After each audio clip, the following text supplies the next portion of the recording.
গেল বছরের ভারত পাকিস্তান সংঘাতকে ঘিরে আন্তর্জাতিক মহলে চীনের যুদ্ধবিমান প্রযুক্তির দৃশ্যমানতা বৃদ্ধি পেয়েছে। ফলে চীনা যুদ্ধবিমান নির্মাতা প্রতিষ্ঠানগুলো উল্লেখযোগ্য হারে মুনাফা করেছে বলে জানিয়েছে ব্লুমবার্গ। চেংডু ভিত্তিক এভিআইসি চেংডু এয়ারক্রাফট কোং জানায় 2025 সালে তাদের মোট রাজস্ব দাঁড়িয়েছে প্রায় $11 বিলিয়ন, যা আগের বছরের তুলনায় 15.8% বেশি। একই সময়ে মুনাফা বেড়েছে প্রায় $500 মিলিয়ন, যা প্রতিষ্ঠানটির ইতিহাসে সর্বোচ্চ। কোম্পানিটি জানিয়েছে চলতি বছর প্রথম প্রান্তিকে বিক্রি প্রায় 80% হারে বৃদ্ধি পেয়েছে। বিশ্লেষকদের মতে এই প্রবৃদ্ধির পেছনে আংশিকভাবে ভূমিকা রেখেছে 2025 সালের মে মাসে পাক ভারত সংঘাতের সময় চীনা নির্মিত J-10 যুদ্ধবিমান এবং যৌথভাবে উৎপাদিত JF-17 থান্ডারের ব্যবহার নিয়ে আন্তর্জাতিক পর্যায়ের আলোচনা।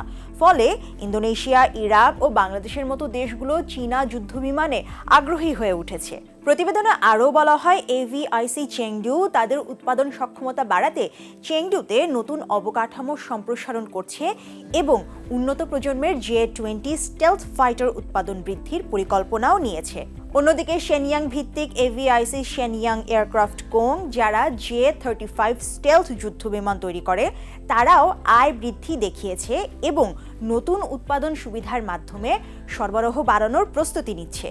যুক্তরাষ্ট্রের নিষেধাজ্ঞা থাকা সত্ত্বেও চীনের এই দুই প্রধান সামরিক বিমান নির্মাতা প্রতিষ্ঠান এখন বৈশ্বিক প্রতিরক্ষা বাজারে বাড়তি চাহিদার সুবিধা নিচ্ছে বলে মত বিশ্লেষকদের।